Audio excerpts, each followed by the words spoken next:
So, hey everyone, welcome to the third lecture of Organic Photo series. Guys, आज के session में हम पूरा रेजोनेंस कवर आउट करेंगे. उससे रिलेटेड जितने भी अच्छे लेवल के क्वेश्चंस बन सकते हैं उनको कवर करेंगे. सो विदाउट वेस्टिंग टाइम अपने कॉपी पेन निकाल लो. मैं Ritik Chaddha and this is your loving channel Ritik's vision. इस क्लास के एंड में आपको नोट्स एंड पीडीएफ हमारी वेबसाइट www.homepaytuition पे अवेलेबल मिल जाएगी. So guys without wasting time let's start this lecture.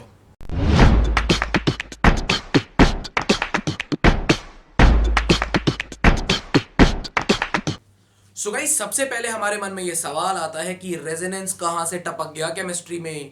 ये क्या है, इस वर्ड का मतलब क्या है, इससे हमारी केमिस्ट्री में क्या बेनिफिट होने वाला है. ये सारे क्वेश्चंस आपके मन में सबसे पहले आते हैं कि सर ये रेजोनेंस कहां से आ गया, हमारे दिमाग में हमें सोचना क्यों पड़ गया, ये क्या होता है, what is this resonance and इससे हमारी बेनिफिट क्या है केमिस्ट्री में गाइस. सो ये सारे क्वेश्चंस के आंसर आपको आज ही की वीडियो में मिलने वाले हैं. सो गाइस इस वीडियो को पूरा अच्छे से देखना है, राइट. अब देखो सबसे पहले गाइस इन स्ट्रक्चर्स को हम थोड़ी स्टडी करते हैं और थोड़ी इसकी स्टडी करें. ये स्ट्रक्चर आप देख सकते हो, कन्वेंशनल स्ट्रक्चर्स आपके सामने बने हुए हैं, ठीक है. इनको हम सब जानते हैं. ये बेंजीन रिंग बनी हुई है गाइस. जब इसकी स्टडी हुई तो मैं आपको एक फैक्ट बताता हूं यहां पर क्या देखा गया. ये आपका एक सिंगल बॉन्ड है, ठीक है. आप देख सकते हो ये आपका प्रॉपरली एक सिंगल बॉन्ड है, राइट. एंड यहां पर ये आपका एक डबल बॉन्ड आपको दिख रहा है, ठीक है. हम सब जानते हैं कि जो सिंगल बॉन्ड की लेंथ होती है, किसकी, सिंगल बॉन्ड की length in comparison to double bond. अगर मैं इसको ए बोल दूं और इसको बी बोल दूं, if you guys don't know, मैं आपको एक इंटरेस्टिंग बात बताता हूं कि जो सिंगल बॉन्ड है उसकी length in comparison to double length ज्यादा होती है. क्या होती है, ज्यादा. बट गाइस यहां पर एक ऐसा फैक्ट देखा गया कि सर इन दोनों की बॉन्ड लेंथ बराबर है, ए और बी बराबर है. अब आप कहोगे सर ये कैसे पॉसिबल है, ये बराबर कैसे हो सकते हैं, ये सिंगल बॉन्ड है, ये डबल बॉन्ड है, सिंगल बॉन्ड की लेंथ ज्यादा होती है, डबल बॉन्ड की लेंथ कम होती है, ये दोनों बराबर कैसे हो गए. अगर ये बात सच है तो ये स्ट्रक्चर गलत है. अगर ये बात सच है कि ये दोनों बराबर है तो पक्का ये स्ट्रक्चर गलत है. ये कैसे पॉसिबल है, ठीक है. ये मन में क्वेश्चन जागा. सिमिलरली गाइस आप यहां पर भी एक फॉर्मेट आयन देख सकते हो. यहां पर भी मैं आपको एक फैक्ट बताता हूं. ये आपका एक डबल बॉन्ड है तो यहां पर इसकी लेंथ को हम बी मान लेते हैं, इस सिंगल बॉन्ड को ए मान लेते हैं. कंपैरेटिवली अगर मैं आपसे पूछूं कि बच्चों मुझे बताओ किसकी लेंथ ज्यादा, किसकी लेंथ बड़ी, किसकी लेंथ छोटी, आप क्लियरली बोल दोगे sir very simple, single bond always greater than double bond, A greater than B. लेकिन मैं आपको एक शॉकिंग बात बताऊंगा गाइस कि यहां पर ये दोनों की भी बॉन्ड लेंथ बराबर होगी. अब आप कहोगे सर अगर आपकी ये बात सही है कि ये दोनों लेंथ बराबर है तो फिर ये कंफर्म स्ट्रक्चर गलत है, क्योंकि ऐसा कैसे पॉसिबल हो सकता है कि सिंगल बॉन्ड और डबल बॉन्ड बराबर लेंथ के हो जाए. हमने केमिकल बॉन्डिंग में बड़े अच्छे से पढ़ रखा है. सो गाइस इन सारे क्वेश्चंस के आंसर मैं आपको यहां पर बताना चाहूंगा कि ये सारी चीजें हो क्या रही हैं, ये है क्या, राइट. अब देखो बच्चों, पहले मैं आपको थोड़ा सा थ्योरी में लेके चलता हूं, थोड़ा थ्योरेटिकल थिंकिंग बताता हूं, फिर मैं आपको बताऊंगा what is the real actual definition of resonance. फिर हम डिस्कस करेंगे कि रेजोनेंस के का क्या हम यूज करेंगे, उसका यूज कहां हम करेंगे, ठीक है. पहले आप स्टोरी को सुनो, स्टोरी लाइन, ठीक है. आप देखो आपके सामने ये बेंजीन रिंग है. मैंने आपको बोला कि यहां पर ये जो लेंथ हो गई ये बराबर हो गई, और एक्चुअली में एक्सपेरिमेंटली ये सही बात है कि ये बराबर है. तो मतलब अब इस स्ट्रक्चर में कोई दिक्कत है, यानी ये स्ट्रक्चर अगर ये लेंथ बराबर है तो ये स्ट्रक्चर ऐसा होना ही नहीं चाहिए. ऐसा कैसे हो सकता है कि सिंगल डबल बॉन्ड बराबर हो जाए. तो बच्चों मैं आपको एक चीज बताता हूं, पहले होता क्या है इसको कहानी की तरह सुनना, तब बाद में डिटेल में बताएंगे, ठीक है. जैसे अक्षय कुमार की हम लोगों ने मूवी देखी है ना, जब उसमें बोलता है खिसक सरक उधर सरक, ओह सरक सरक उधर. सो गाइस यहां पर एक चीज देखो, यहां पर ये आपके पाई इलेक्ट्रॉन्स है. क्या इलेक्ट्रॉन्स है, पाई इलेक्ट्रॉन्स. डबल बॉन्ड में जो भी इलेक्ट्रॉन्स होते हैं उनको पाई इलेक्ट्रॉन्स बोलते हैं. उसके बगल में यहां पर भी पाई इलेक्ट्रॉन्स है. अगर आपने पिछली वाली वीडियो देखी होगी तो आपको पता होगा कि जो डबल बॉन्ड होता है वो वीक होता है, इजीली ब्रेक कर सकता है. तो बच्चों ये पाई इलेक्ट्रॉन इस पाई इलेक्ट्रॉन को रिपेल करेगा. गाइस अभी सुन लो, बाद में रेजोनेंस को डिटेल में मैं बताऊंगा, एकदम सुन लो कहानी की तरह. ये पाई इलेक्ट्रॉन इस पाई इलेक्ट्रॉन को रिपेल करेगा, नेगेटिव नेगेटिव रिपेल करेगा, सरक उधर सरक, तो ये खिसक के इधर आ जाएगा. सिमिलरली ये अब इधर आ जाएगा तो इसको खिसका के उधर रिपेल कर देगा. सिमिलरली ये उसको रिपेल कर देगा. यानी कि यहां पर ये पाई इलेक्ट्रॉन इस पाई इलेक्ट्रॉन को रिपेल करेगा, धक्का मारेगा. और जब ये इसको धक्का मारेगा तो ये स्ट्रक्चर कुछ इस तरह का दिखने लग जाएगा. अब आप कहोगे सर ये क्या हो गया, यानी कि पाई इलेक्ट्रॉन अपनी जगह छोड़कर दूसरी जगह चला गया. यानी यहां पर हुआ बच्चों flow of pi electrons. Flow बोल लो, मूवमेंट बोल लो, मूवमेंट ऑफ पाई इलेक्ट्रॉन्स. अभी गाइस कोई मैं डेफिनेशन नहीं बता रहा, बस कहानी की तरह इसको सुनो कि रेजोनेंस की डेफिनेशन बता दी नहीं, कहानी की तरह. इलेक्ट्रॉन इलेक्ट्रॉन को रिपेल करता है, ये तो हर बच्चा समझता है, ठीक है सर, रिपेल किया और ऐसा हो गया. गाइस इस कहानी से आपको एक चीज समझ में आई कि जो अभी मैंने आपको एक चीज बताई थी कि ये दोनों लेंथ बराबर नहीं, ये दोनों लेंथ बराबर है, इक्वल है, तो अब आपको एक बात समझ में आ रही होगी, सर ये स्ट्रक्चर एक्चुअल में एक रियल स्ट्रक्चर नहीं था। ये रियल स्ट्रक्चर अगर होता तो इसमें इलेक्ट्रॉन्स ऐसे मूव नहीं कर जाते। ये रियल स्ट्रक्चर नहीं है। हमने एक और स्ट्रक्चर इसकी मदद से बनाया, इसकी मदद से एक और स्ट्रक्चर बनाया जो कुछ ऐसा निकला, यानी जहां पर पहले सिंगल बॉन्ड था अब वहां पर डबल बॉन्ड आ गया, जहां पहले डबल था अब वहां सिंगल हो गया। ये कि नहीं अब मजाक हो रहा है, मतलब यहां पहले सिंगल था डबल हो गया, या डबल था या सिंगल हो गया, ये चल क्या रहा है। सो गाइस मैं आपको एक चीज बताता हूं, ना ये रियल स्ट्रक्चर है ना ये रियल स्ट्रक्चर है, ये दोनों इमेजिनरी हाइपोथेटिकल स्ट्रक्चर्स है, इमेजिनरी। तो सर रियल स्ट्रक्चर क्या होगा गाइस? रियल स्ट्रक्चर इन दोनों को मिला के, इन दोनों का हाइब्रिड करके एक स्ट्रक्चर बनेगा जो कुछ ऐसा होगा, ऐसा, और जिसको क्लोज ब्रैकेट में शो करेंगे। गाइस जो मेरा क्वेश्चन था कि सर बॉन्ड लेंथ सेम हो गई, मैंने आपको बताया ना बॉन्ड लेंथ सेम हो गई। बॉन्ड लेंथ तभी सेम हो सकती है जब पूरी रिंग में पाई इलेक्ट्रॉन की डेंसिटी सेम हो जाए। क्या हो जाए? डेंसिटी सेम हो जाए। अगर एक तरफ सिंगल है और एक तरफ डबल है तब तो ये कंफर्म है कि सिंगल डबल से बड़ा लेंथ का होता है। बट गाइस अगर एक्सपेरिमेंटली सारी वैल्यू सेम आ रही है तो ये बात कंफर्म है कि पूरी रिंग में पाई इलेक्ट्रॉन की डेंसिटी सेम है, यानी कुछ ऐसा, यानी कुछ ऐसा, यानी कि यहां पर डबल भी था सिंगल भी था, डबल भी था सिंगल भी था, डबल भी था सिंगल भी था, तो यहां पर पूरी जगह पर जो पाई इलेक्ट्रॉन्स है उनकी डेंसिटी क्या है बच्चों? सेम है। सिमिलरली जैसे मैं अगर इसकी बात करूं, आपके सामने जो मैंने फॉर्मेट आयन बनाया था, तो यहां पर इसको कहानी की तरह सुनेंगे। यहां पर आप देख सकते हो बच्चों एक नेगेटिव चार्ज है, ये नेगेटिव चार्ज पाई इलेक्ट्रॉन को रिपेल करेगा। जब रिपेल करेगा तो ये आगे की तरफ आएगा और उसको आगे की तरफ भेज देगा। गाइस स्ट्रक्चर बनाना अभी आगे डिटेल में सिखाऊंगा। कोई ये ना सोचे कि सर ये स्ट्रक्चर कैसे बन रहा है, अभी कहानी चल रही है, स्टोरी चल रही है यार, मजे करो स्टोरी के। ये इलेक्ट्रॉन है, इलेक्ट्रॉन को बोला सरक, उधर सरक, ये सरक के उधर चला गया, यानी यहां पर ऊपर की तरफ O माइनस आ गया एंड यहां पर आ गया डबल बॉन्ड, यानी जहां पहले सिंगल था अब वहां डबल आ गया, यानी इसने पार्टी बदल ली। सो गाइस ना ये रियल है ना वो रियल है, रियल इन दोनों का हाइब्रिड है, इन दोनों का हाइब्रिड, यानी कि ऐसा कि जो पाई इलेक्ट्रॉन है वो इक्वली इन दोनों के बीच में डिस्ट्रीब्यूटेड है, इक्वली डिस्ट्रीब्यूटेड है, और जो चार्ज है वो इन दोनों पे इक्वली बटा हुआ है, इन दोनों पे इक्वली बटा हुआ है। सो गाइस जो हमारा एक क्वेश्चन था स्टार्टिंग में कि सर इनकी जो बॉन्ड लेंथ सेम है, वो आई थिंक अब आपको क्लियर हो गया होगा कि इनकी बॉन्ड लेंथ तभी सेम हो सकती है जब पाई इलेक्ट्रॉन की डेंसिटी इसमें सेम हो। तो इस कहानी से हमने एक चीज देखी कि सर हम जो स्ट्रक्चर्स पढ़ते हैं कन्वेंशनल, ये इमेजिनरी हाइपोथेटिकल्स होते हैं, ये रियलिटी में एग्जिस्ट नहीं करते। रियलिटी में एग्जिस्ट इन दोनों का हाइब्रिड करता है। तो अब आप कहोगे सर उनकी हम स्टडी क्यों करते हैं? गाइस उनकी स्टडी हमारे लिए बहुत ज्यादा जरूरी होती है। और आपके मन में एक डाउट आ रहा होगा कि सर ये फ्लो ऑफ पाई इलेक्ट्रॉन्स क्या है, ये मूवमेंट क्या एक्चुअली में होता है? नहीं गाइस, ये एक्चुअली में नहीं होता, ये सब इमेजिनरी है, ये सब हाइपोथेटिकल है।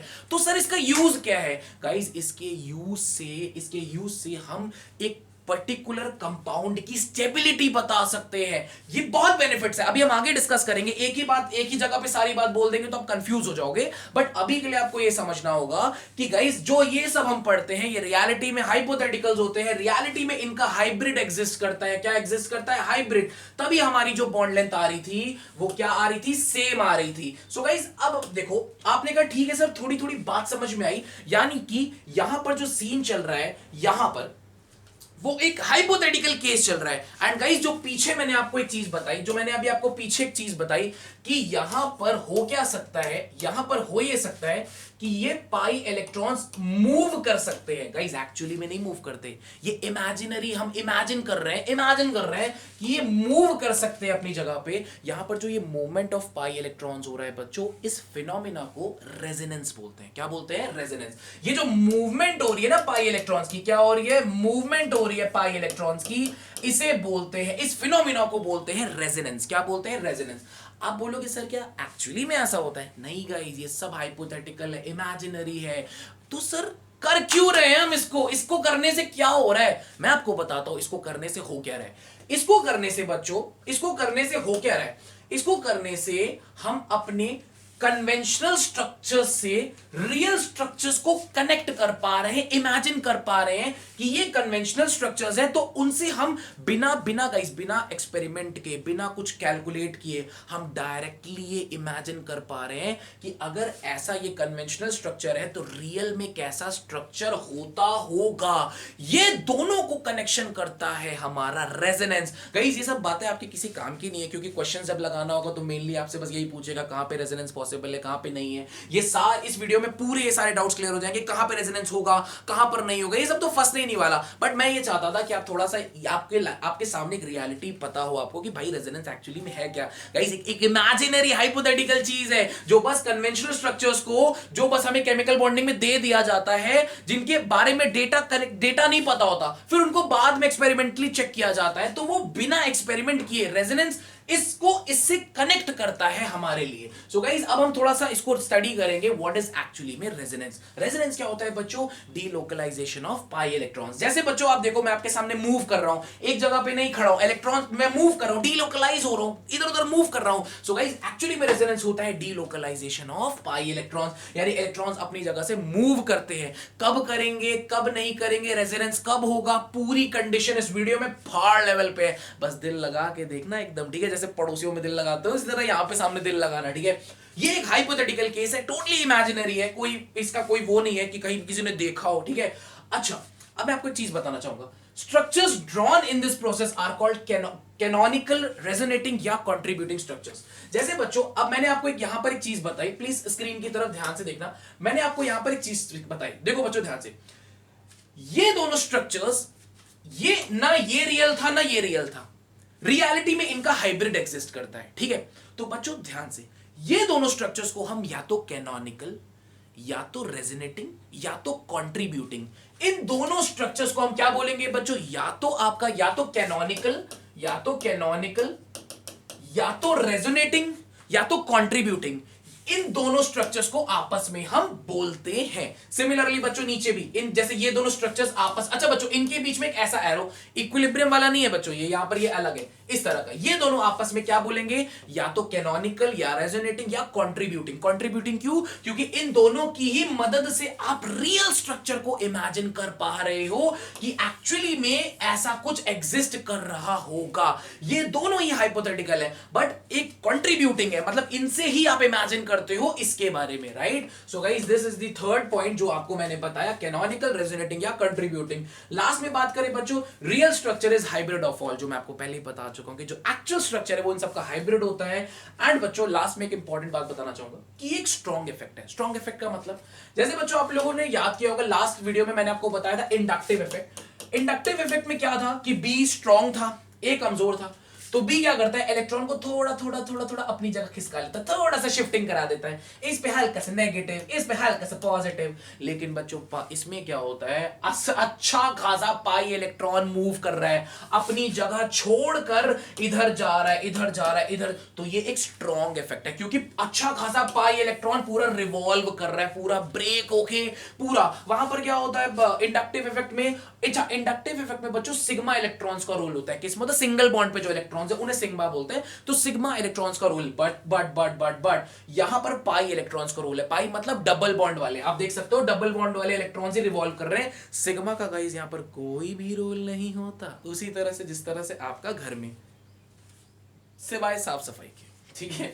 सो गाइस ओके, सो कुल मिला के आपने कहा ठीक है सर, थोड़ी थोड़ी बातें दिमाग में बैठ रही हैं कि रेजोनेंस एक्चुअली में है क्या?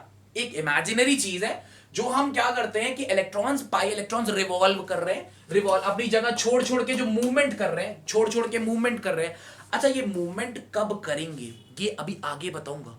मूवमेंट कब हो सकती है और वो क्यों होगी वो सब आगे बताएंगे। बट अभी मैंने आपको बताया था क्यों हो रही है, क्योंकि इलेक्ट्रॉन रिपेल कर रहा है, क्योंकि एक आधार चाहिए होता है आगे बढ़ने के लिए। मैं आपको बोल दूं मूवमेंट हो रही है और आप कहोगे सर इमेजिन ही नहीं हो रहा, क्यों मूवमेंट हो रही है? तो अभी आपको एक फील दिया कि ये नेगेटिव रिपेल कर रहा था, ये नेगेटिव रिपेल कर रहा था, इस बेसिस पे बता दिया कि मूवमेंट हो रही है, और इसी मूवमेंट को बोलते हैं रेजोनेंस। ये जो स्ट्रक्चर्स है इनको बोलते हैं रेजोनेटिंग स्ट्रक्चर्स। एंड गाइज इनको कैनोनिकल और कंट्रीब्यूटिंग भी कहते हैं, एंड जो रियल स्ट्रक्चर होता है वो इन दोनों का हाइब्रिड होता है। मैं ये बनते कैसे, ये डिटेल में आज की वीडियो में होगा गाइस, बट पहले आपको एक मन में पिक्चर बनानी होगी कि ये सारी चीजों का फिनोमेना है क्या, रेजोनेंस एक्चुअली में है क्या।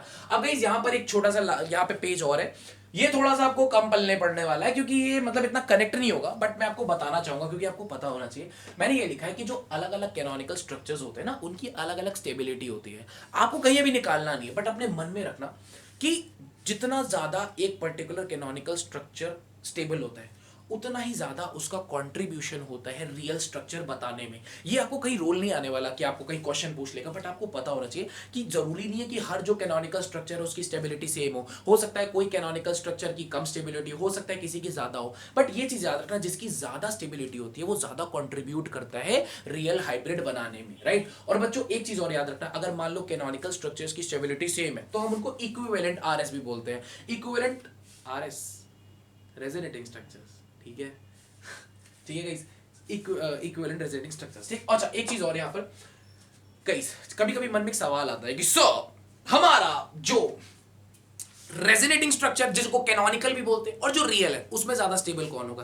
गाइस रेजोनेटिंग तो हाइब्रिड तो हमने इमेजिन, वो जो रेजोनेटिंग कैनोनिकल है वो तो हमने इमेजिन किया है, और जो रियल है वो जो हाइब्रिड है उनका वो रियलिटी में एग्जिस्ट कर रहा है, ठीक है। सो गाइस जो हम रियलिटी में एग्जिस्ट कर रहा है वो ऑब्वियस सी बात है वो ज्यादा स्टेबल होगा इन कंपैरिजन टू जो उसको कंट्रीब्यूट करके बना रहे हैं। आपको कि सर कंफ्यूज हो रहे हैं क्या बोल रहे हो, सिंपल सी बात करते हैं गाइस, मैं ये बोल रहा हूं कि जैसे मैंने बोला अगर एक कोई कैनोनिकल है स्ट्रक्चर और एक कोई रियल हाइब्रिड है, तो ऑब्वियस सी बात है कि जो रियल हाइब्रिड है वो ज्यादा स्टेबल होगा इन कंपैरिजन टू वो इमेजिनरी कैनोनिकल, ठीक है। इससे कहीं कुछ क्वेश्चंस नहीं आते, बट ये सारी थ्योरी आपको पता होनी चाहिए गाइस। इसको प्रॉपर्ली एक अच्छे से वीडियो को पॉज करके नोट करो। तो गाइस अभी तक पूरे वीडियो में क्या चला, अभी तक मैं आपको बताता हूं क्या पिक्चर चल रही है। हम रेजोनेंस के बारे में पढ़ रहे हैं। रेजोनेंस होता क्या है सर, एक्चुअली में अभी तक बस इतना ही समझ में आया कि पाए इलेक्ट्रॉन्स अपनी जगह छोड़ छोड़ के भाग रहे हैं, मूव कर रहे हैं। एक्चुअली में ये चीज नहीं होती, हाइपोथेटिकल है, इमेजिनरी है, बट हमको इसको पढ़ना पड़ रहा है, ठीक है गाइस। हमको ये इमेजिनरी है लेकिन इससे हो क्या रहा है, हम अपने रियल स्ट्रक्चर को इमेजिन कर पा रहे हैं। हम जबरदस्ती हमने जो सोच के रखा था कि डबल बॉन्ड सिंगल बॉन्ड,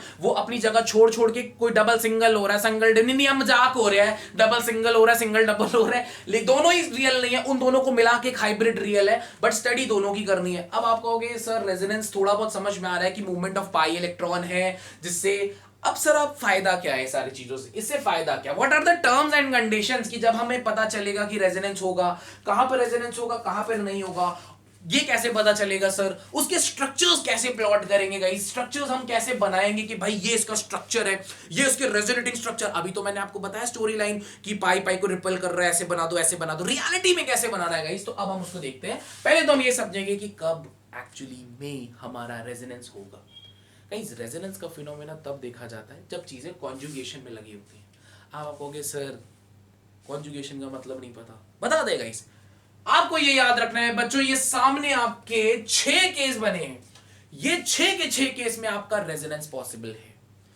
जब ऐसी सिचुएशन कॉन्जुगेशन में होगी तब आपका रेजोनेंस पॉसिबल है। सर ये क्या लिखा है, पाई के ऑल्टरनेट पे पाई बॉन्ड, पाई के ऑल्टरनेट पे vacant P orbital, pi bond के ऑल्टरनेट पे लोन पेयर, पाई बॉन्ड के ऑल्टरनेट पे फ्री रेडिकल, लोन पेयर के ऑल्टरनेट पे vacant P orbital, lone pair के ऑल्टरनेट पे वेकेंट डी ऑर्बिटल। इतनी कंडीशंस होती है बच्चों रेजोनेंस होने की। बट उससे पहले हम समझेंगे इस कॉन्जुगेशन का मतलब, इस कॉन्जुगेशन का मतलब। अब देखो बच्चों कॉन्जुगेशन का मतलब क्या है, आप देखो बच्चों बड़े ध्यान से, ठीक है, स्क्रीन पे देखना। मैंने बोला बच्चों ये एक कार्बन, ये एक कार्बन आपस में सिंगल बॉन्ड से अटैच्ड है। सिंगल बॉन्ड का मतलब हो गया बच्चों सिग्मा इलेक्ट्रॉन्स, किससे अटैच्ड है, सिंगल।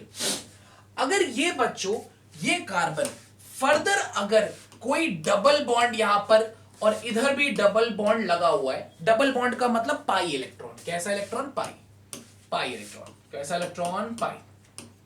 तो बच्चों जब भी हमेशा ऐसी प्लेसमेंट आपको दिखे कि डबल बॉन्ड का एक स्पेस छोड़ के डबल बॉन्ड, यानी कि गाइस थोड़ा सा ध्यान से फोकस करना, डबल बॉन्ड के ऑल्टरनेट, ऑल्टरनेट का मतलब होता है गाइस एक स्पेस छोड़ के, लगातार नहीं, डबल बॉन्ड का एक स्पेस छोड़ के, यानी यहां पे सिंगल बॉन्ड आ गया, डबल बॉन्ड के एक स्पेस छोड़ के डबल बॉन्ड, ऐसी चीज को हम बोलते हैं कॉन्जुगेशन। सर कॉन्जुगेशन का मतलब नहीं समझ में आया गाइस। जब यहां पर आपका एक डबल बॉन्ड होगा, यहां पर आपका एक डबल बॉन्ड होगा, मतलब यहां का p ऑर्बिटल जब यहां के p ऑर्बिटल के साथ ओवरलैप कर सकता है, क्या कर सकता है, ओवरलैप। तो गाइस यहां पे लिखा हुआ है it's a system of connected p orbitals with delocalisation of electrons. मतलब जब बच्चों डबल बॉन्ड का एक स्पेस छोड़ के यहां पर डबल बॉन्ड होगा तो वो p ऑर्बिटल्स आपस में ओवरलैप कर सकते हैं, जिससे पता है क्या होगा गाइस, पुराने बॉन्ड टूट जाएंगे एंड बीच में एक डबल बॉन्ड बन जाएगा, ये सिंगल हो गए, क्या हो गए, ये सिंगल। ये होता है कॉन्जुगेशन का मतलब। सर नहीं समझ में आया, प्लीज फिर से बताइए। कॉन्जुगेशन का मतलब है बच्चों, अगर डबल बॉन्ड के एक स्पेस छोड़ के डबल बॉन्ड होगा तो यहां का p ऑर्बिटल और यहां का p ऑर्बिटल आपस में ओवर। गाइस बहुत मजा आएगी आज की वीडियो में। थोड़ा सा अगर स्टार्ट में आपको दिक्कत हो रही है तो कोई बात नहीं, लेकिन मैं ऐसा बताऊंगा कि आपको यार दिल खुश हो जाए, आपको लगे भाई मेरे टाइम की एक वर्थ निकली, पैसे बर्बाद वाली वाइब्स नहीं आएंगी, that's a promise, right. So guys यहां पर जब आपका एक p ऑर्बिटल यहां के p ऑर्बिटल के साथ जब ओवरलैप करता है, क्या करता है, ओवरलैप, तो वो अपने पुराने बॉन्ड तोड़ देता है। तो देखो डबल बॉन्ड किस में कन्वर्ट हो गया, सिंगल, डबल बॉन्ड किस में कन्वर्ट हो गया, सिंगल, एंड यहां पर सिंगल बॉन्ड किस में कन्वर्ट हो गया, डबल, किस में कन्वर्ट हो गया, डबल। तो गाइस कॉन्जुगेशन इसे बोलते हैं, जब डबल बॉन्ड के एक स्पेस छोड़ के डबल बॉन्ड होता है तो पाई ऑर्बिटल्स आपस में ओवरलैप कर जाते हैं, अपने पुराने बॉन्ड को तोड़ के एक नया बॉन्ड बना लेते हैं। सो गाइस कॉन्जुगेशन होने की, अच्छा इस चीज को कॉन्जुगेशन सिस्टम भी, कॉन्जुगेटेड सिस्टम बोलते हैं, ठीक है, क्या बोलते हैं, कॉन्जुगेटेड सिस्टम। अब सर इस सिस्टम से फायदा क्या है, इस सिस्टम के बड़े फायदे हैं बच्चों, इस सिस्टम के बड़े फायदे हैं। कॉन्जुगेटेड सिस्टम जो होता है वो हमेशा स्टेबल माना जाता है। इसका रीजन क्या है, मैं कुछ पॉइंट्स बताऊंगा यहां पर। जो कॉन्जुगेटेड सिस्टम होता है, अब आप कहोगे सर वाइब थोड़ा सा कम आ रही, कॉन्जुगेटेड सिस्टम मतलब क्या, मतलब गाइस पाई पाई ओवरलैप करके पुराने बॉन्ड तोड़ के नए बॉन्ड बना रहे हैं, पाई पाई ओवरलैप करके पुराने बॉन्ड तोड़ के नए बॉन्ड बना रहे हैं, पुराना तोड़ के नया बना रहे हैं, ठीक है। तो और ये होगा कब, किस सिस्टम को हम कॉन्जुगेटेड बोलेंगे, जब पाई बॉन्ड के ऑल्टरनेट पे ऐसे, यहां पे पाई बॉन्ड का एक स्पेस छोड़ के पाई बॉन्ड, यानी डबल बॉन्ड का एक स्पेस छोड़ के डबल बॉन्ड। एंड गाइस और भी बहुत कंडीशन है जिसको हम कॉन्जुगेटेड सिस्टम बोलते हैं, बट पहले आप ये समझो कॉन्जुगेशन का फायदा क्या है। कॉन्जुगेशन से होता क्या है बच्चों, सिस्टम से एनर्जी रिलीज होती है, जिससे सिस्टम की एनर्जी लो हो जाती है। सिस्टम की एनर्जी जो होती है बच्चों वो कम हो जाती है, और किसी भी सिस्टम की एनर्जी कम हो जाएगी गाइस वो स्टेबल हो जाएगा, क्या हो जाएगा, स्टेबल। तो कॉन्जुगेटेड सिस्टम की जो स्टेबिलिटी होती है वो बहुत ज्यादा होती है बच्चों, क्या होती है, बहुत ज्यादा। कॉन्जुगेटेड सिस्टम की जो स्टेबिलिटी होती है, सर नहीं समझ में आया, क्या बोल रहे हो आप, जब भी बॉन्ड ब्रेक होगा नया बॉन्ड बनेगा तो टोटल एनर्जी का लॉस होता है, जिससे एनर्जी कम हो जाती है एंड सिस्टम स्टेबल हो जाता है, क्या हो जाता है, स्टेबल। एक और चीज देखो बच्चों, यहां से पाई इलेक्ट्रॉन मतलब कि ओवरलैप कर रहा है, यहां पर एक और चीज आप फील कर सकते हो कि जो इलेक्ट्रॉन का क्लाउड है वो डिस्ट्रीब्यूट हो रहा है, फैल रहा है, यानी कि कभी इधर है, कभी इधर है, कभी इधर, कभी इधर, यानी कि डिस्ट्रीब्यूट हो रहा है, फैल रहा है गाइस, क्या हो रहा है, फैल रहा है। तो इलेक्ट्रॉन का क्लाउड जब डिस्ट्रीब्यूट हो जाता है बच्चों, चार्ज फैल जाता है, वो भी एक स्टेबिलिटी की निशानी होती है। किसकी निशानी होती है, स्टेबिलिटी की। अगर इलेक्ट्रॉन एक ही जगह पे कंसंट्रेट हो जाएगा तो वो स्टेबल नहीं होता, जब इलेक्ट्रॉन फैल जाता है। जैसे बच्चों याद करो इंडक्टिव इफेक्ट में हम क्या करते थे, इलेक्ट्रॉन्स को जितना ज्यादा फैल सकता है इलेक्ट्रॉन उतना ही ज्यादा स्टेबिलिटी। इसको इसी कहानी से कनेक्ट कर दो बच्चों, जैसे मान लो कोई बंदा है जिसके अकाउंट में ब्लैक मनी 100 करोड़ का रखा हुआ है, 100 करोड़ का ब्लैक मनी है। अब अगर वो फैला देगा अपने पैसे को तो सेफ हो जाएगा, स्टेबल हो जाएगा। अब एक ही बैंक में रख देगा तो छापा पड़ जाएगा, ठीक है, सीबीआई आएगा, ओके कोई बात नहीं, छोड़ो, बात नहीं करेंगे हम, ठीक है। सो गाइस ओके, सो कुल मिला के हमने कहा ठीक है कॉन्जुगेटेड सिस्टम। अब कॉन्जुगेटेड सिस्टम गाइस थोड़ा सा स्क्रीन पे देखिएगा, राइट, थोड़ा सा ध्यान से स्क्रीन पे फोकस किया जाएगा गाइस, थोड़ा सा just wait for a minute, ठीक। तो बच्चों हाँ, तो आपने कहा ठीक है सर, ये हम समझ गए कि ये इसका मतलब क्या सीन है, ठीक है। तो अब बच्चों देखो आगे बढ़ेंगे इसी के साथ। अब देखो इसका बेनिफिट क्या है, कॉन्जुगेटेड सिस्टम का बेनिफिट क्या है। कॉन्जुगेटेड सिस्टम का बेनिफिट ये है बच्चों कि अगर कोई अड़ोसी पड़ोसी गरीब इंसान है तो उसको उसकी मदद कर सकते हैं, ठीक है। सिस्टम की एनर्जी तो कम होगी बच्चों, ये मैंने आपको पहले ही बताया। It lowers the energy of the system and increases the stability increase. जहां पर भी रेजोनेंस होगा, रेजोनेंस कब होगा, रेजोनेंस के लिए कॉन्जुगेशन होना चाहिए, क्या होना चाहिए, कॉन्जुगेशन। और कॉन्जुगेशन की बच्चों आप देख सकते हो यहां पर कॉन्जुगेशन होता कैसे है। कॉन्जुगेशन का जो बेसिक मतलब होता है ना बच्चों, वो यही होता है कि ऑर्बिटल्स ओवरलैप करके पुराने बॉन्ड तोड़ के नए बनाते हैं। बट कॉन्जुगेशन सिर्फ यही नहीं होता कि डबल बॉन्ड का एक स्पेस छोड़ के डबल बॉन्ड हो गया तो वहां पर कॉन्जुगेशन हो गया। कॉन्जुगेशन के 6 कंडीशन आपके सामने है। इन सारे केसेस केसेस में कॉन्जुगेशन है, यानी कि इन सारे केसेस में अपने पुराने बॉन्ड तोड़ के नए बॉन्ड बन सकते हैं, यानी इन सारे केसेस में हमारा रेजोनेंस होगा, यानी इन सारे केसेस में स्टेबिलिटी हाई होगी गाइस, यानी याद रखना होगा। मतलब अगर कहीं कॉन्जुगेशन है, अगर गाइस कहीं पर कॉन्जुगेशन है, ठीक है, अब कॉन्जुगेशन होने की कंडीशन, अच्छा कॉन्जुगेशन कहां कहां होता है बच्चों, वो 6 केस है। कॉन्जुगेशन का मतलब क्या होता है कि पुराने बॉन्ड तोड़ के p ऑर्बिटल्स ओवरलैप करके नए बॉन्ड बनाते हैं, ये कॉन्जुगेशन का मतलब होता है, ठीक है। अब मतलब सीख लिया, मतलब आ गया। अब उसके 6 आपके पॉइंट्स हैं, 1 2 3 4 5 6, इस 6 जगह पे कॉन्जुगेशन होगा। कॉन्जुगेशन का मतलब आपका रेजोनेंस होगा, रेजोनेंस का मतलब बच्चों स्टेबिलिटी। दिमाग में डाल लो, जहां पर भी आपका रेजोनेंस हो रहा है वहां पर एनर्जी रिलीज होगी सिस्टम की एनर्जी कम हो जाएगी, और बच्चों जिसकी एनर्जी कम होती है वो स्टेबल माना जाता है। जैसे गली का पप्पू, वो खड़ा होकर सुबह चिल्लाता है ये, तो जो चिल्लाता है वो स्टेबल नहीं होता। कभी हमने अंबानी को चिल्लाते सुना? नहीं, सॉफ्ट पोलाइट एकदम डिसेंट आवाज में। जो चिल्लाता नहीं है वो स्टेबल होता है। मैं तो रोज चिल्लाता हूं। ओके, कनेक्ट कर सकते हैं, ठीक है। So guys okay, so basically हम यहां से इसको कनेक्ट कर सकते हैं, यानी कंडीशन हमारी क्या है, पाई के ऑल्टरनेट पे पाई के ऑल्टरनेट पे वेकेंट p ऑर्बिटल। अभी एक एक करके पूरे केसेस की स्टडी करते हैं। पाई के ऑल्टरनेट पे लोन पेयर, पाई के ऑल्टरनेट पे फ्री रेडिकल, लोन पेयर के ऑल्टरनेट पे आपका p vacant orbital, and lone pair के ऑल्टरनेट पे वेकेंट d ऑर्बिटल। एक एक करके इसकी केस की हम स्टडी करते हैं। अब आप देखो स्क्रीन पे, अब गाइस हमारी स्क्रीन पे हमारा जमुरा बैठा है। जमुरा बताएगा कि यहां पर कॉन्जुगेशन है कि नहीं है। तो कम ऑन जमूरे, जल्दी से बता भाई अपने को, क्या यहां कॉन्जुगेशन है गाइस?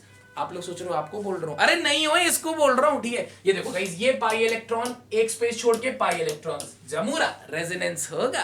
क्या यहां पर कॉन्जुगेशन है? ऑब्वियस सी बात है, सब पाई के ऑल्टरनेट पे पाई, सो गाइस होगा। यहां पर क्या होगा, यानी देख लो पाई, ठीक है गाइस। अब इसकी बात करें, यहां पर आपके पाई इलेक्ट्रॉन्स, एंड यहां पर आप देख सकते हो कार्बन के ऊपर एक कार्बोकैटायन है। मैंने बताया था अगर कोई गरीब होगा तो वहां पर भी होगा। अच्छा, गरीबी में गाइस सुन लेना थोड़ा ध्यान से, कार्बन के पास यहां पर वेकेंट p ऑर्बिटल है, खाली p ऑर्बिटल है, गरीबी है। कार्बन के 4 बॉन्ड होते हैं, 3 बॉन्ड दिख रहे हैं, vacant p orbital. So guys यहां पर होगा जमूरा, बिल्कुल। किसके किसके बीच में? पाई और वेकेंट p ऑर्बिटल के बीच में कॉन्जुगेशन, मतलब रेजोनेंस होगा, राइट। सिमिलरली बच्चों यहां पर देखो जमूरा, यहां पर होगा, बिल्कुल। देखो बच्चों, पाई इलेक्ट्रॉन और ये आपका लोन पेयर, तो पाई इलेक्ट्रॉन के ऑल्टरनेट पे लोन पेयर। बच्चों रेजोनेंस जब भी होगा ना, आप समझ जाना कि वो एक स्टेबिलिटी की निशानी होती है, उनकी एनर्जी कम हो रही है, इनकी पारी हो रही है और आपकी पढ़ाई हो रही है, ठीक है। इनकी पारी हो रही है भाई, पारी कर रहे हैं आपस में इधर उधर, ठीक है।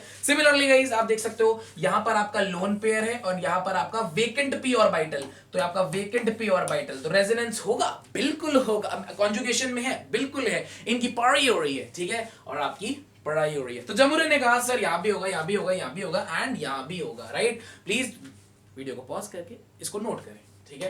सो गाइस आपने कहा हाँ जी सर, समझ में आया। अब इस पे आता है, जमूरा पीछे चला गया लेकिन हम आगे आ गए, तो जमूरा अभी भी बताएगा, ठीक है। गाइस आप देखो, क्या यहां पर होगा? आप कहोगे सर यहां पर लोन पेयर दिख रहा है, यहां पे तो कुछ भी नहीं दिख रहा है। गाइस क्लोरीन के पास वेकेंट d ऑर्बिटल होता है, यहां पर भी होगा। लोन पेयर के यहां पर आपके पास क्या है? वेकेंट d ऑर्बिटल, खाली d ऑर्बिटल होता है, ठीक है। क्या यहां पर होगा? हाँ जी, p इलेक्ट्रॉन या पाई इलेक्ट्रॉन, यहां पर ये फ्री रेडिकल, यानी पाई के ऑल्टरनेट पे आपका फ्री रेडिकल, हाँ जी यहां पर भी होगा। क्या यहां पर भी होगा? हाँ जी, पाई के आप देख सकते हो यहां पर पाई है और यहां पर जरूरतमंद है, तो यहां पर भी होगा, ठीक है। फंस गया मुर्गा, देखो फंस गया मुर्गा, यहां नहीं होगा, जमूरा फंस गया, देखो गाइस यहां पर पाई इलेक्ट्रॉन तो है। अब जैसे पीछे कार्बन होता था, कार्बन पे प्लस था, तो हम कार्बन प्लस को देख के तुरंत रेजोनेंस करा रहे थे। वहां पर कार्बन को जरूरत थी, कार्बन के 3 ही बॉन्ड बने थे, वेकेंट p ऑर्बिटल था। नाइट्रोजन को जरूरत नहीं है, नाइट्रोजन के ऑलरेडी उसके पास कोई वेकेंट p ऑर्बिटल ही नहीं है। आप कहोगे सर ये प्लस चार्ज तो गरीबी की निशानी थी ना। अरे दिखावे की गरीबी है, वो गरीब वरीब नहीं है। आप देखो नाइट्रोजन ने, देख लो हाइड्रोजन हाइड्रोजन हाइड्रोजन, यहां पर उस पे प्लस क्यों आया सर? बेटा उस पे प्लस इस वजह से आया क्योंकि उसने एक जगह पर कोऑर्डिनेट बॉन्ड बनाया है। क्या बनाया? कोऑर्डिनेट बॉन्ड दान किया है हाइड्रोजन को, वो कोऑर्डिनेट बॉन्ड बनाने की वजह से उस पे प्लस आया है। नहीं तो नाइट्रोजन पे कोई कमी नहीं है। काउंट कर लो इलेक्ट्रॉन्स, काउंट कर लो, 1 2 3 4 5 6 7 8।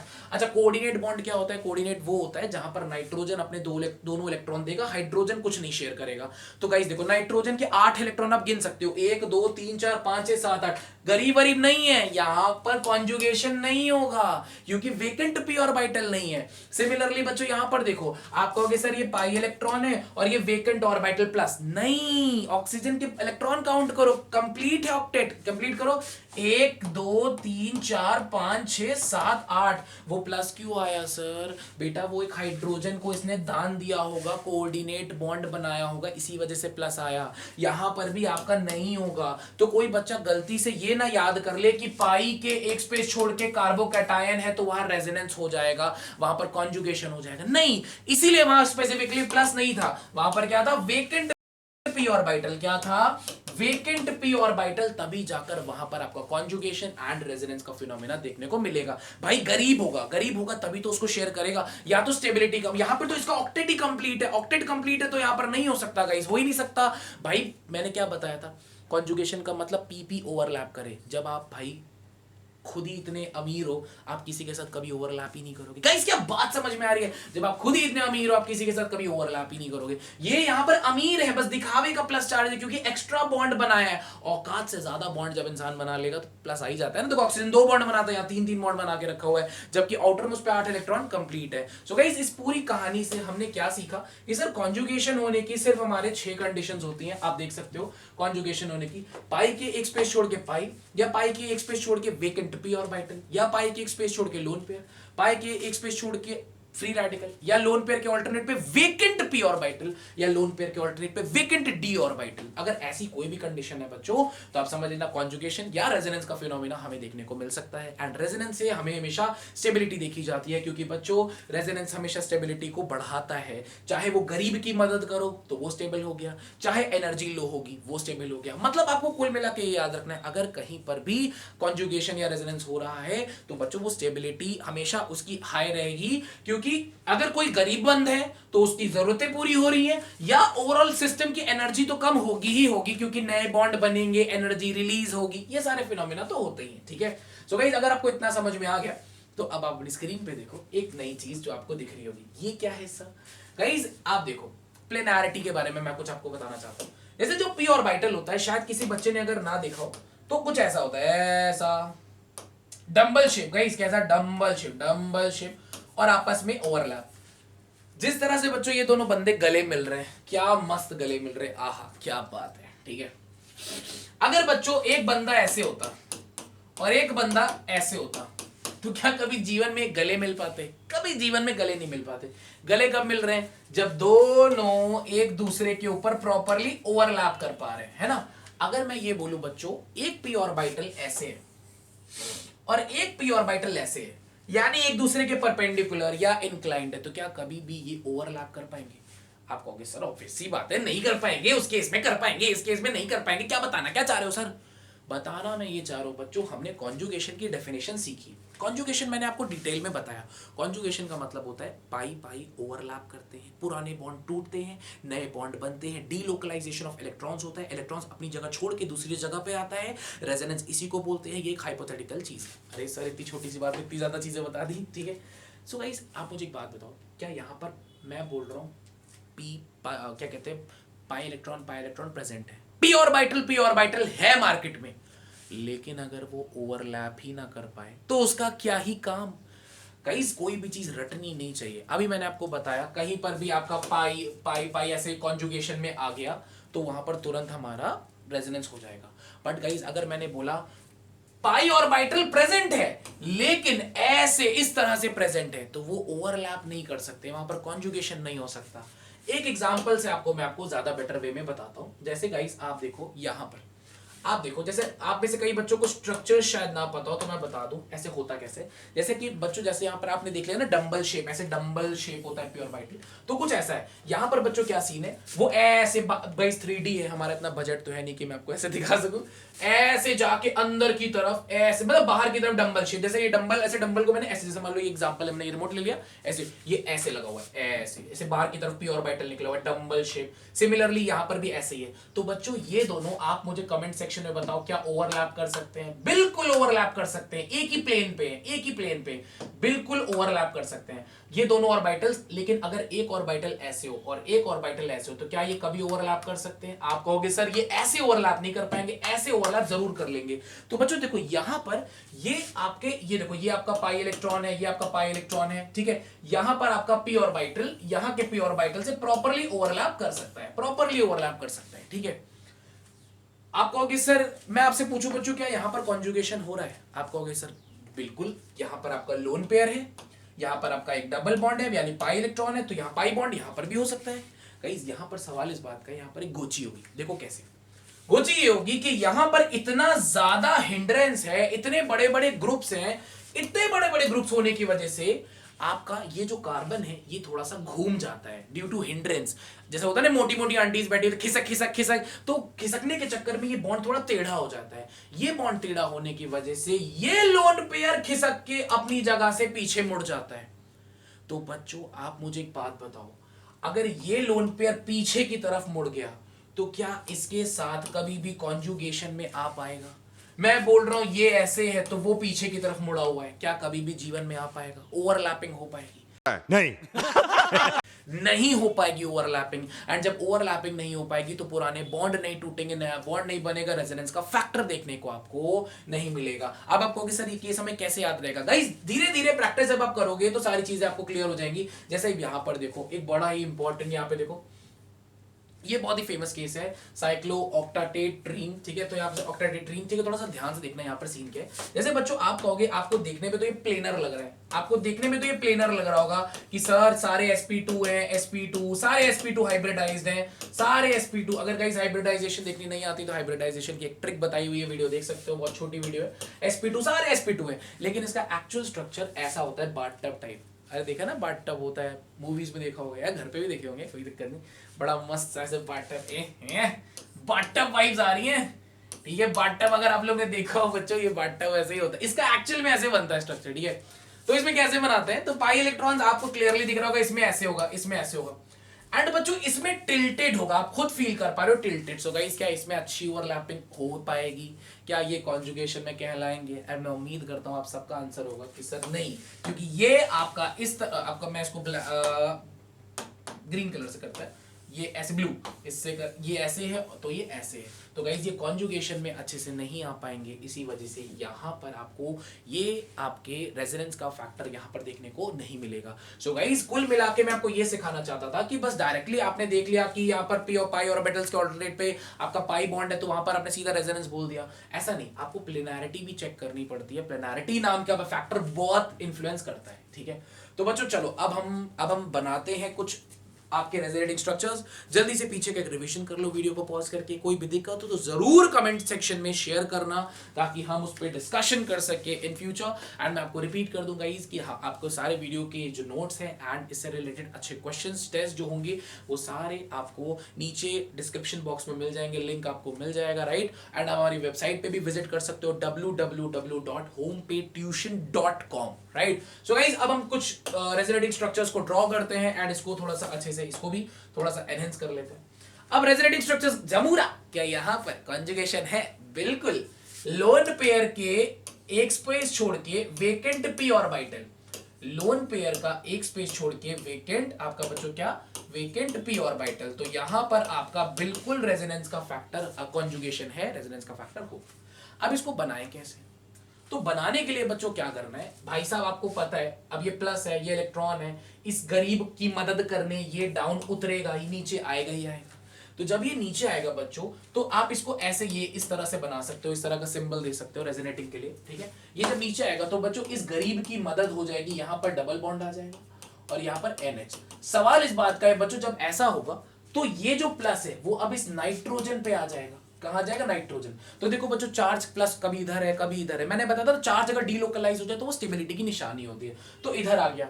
अब ना ये स्ट्रक्चर करेक्ट ना ये स्ट्रक्चर करेक्ट, एक बार प्लस इस पे आ रहा है एक बार प्लस इस पे आ रहा है, तो आपको इसको हाइब्रिड करना होगा, इकट्ठा बनाना होगा एक साथ। तो वो कैसे बनाएंगे सर? वेरी सिंपल गाइस, आप नॉर्मली क्या करो, बस यहां पर पहले सिग्मा बॉन्ड बना लो, सिंगल इलेक्ट्रॉन बना लो, सिंगल वाला आपने बना लिया, सिंगल बना लिया, सिंगल बना लिया, ठीक है।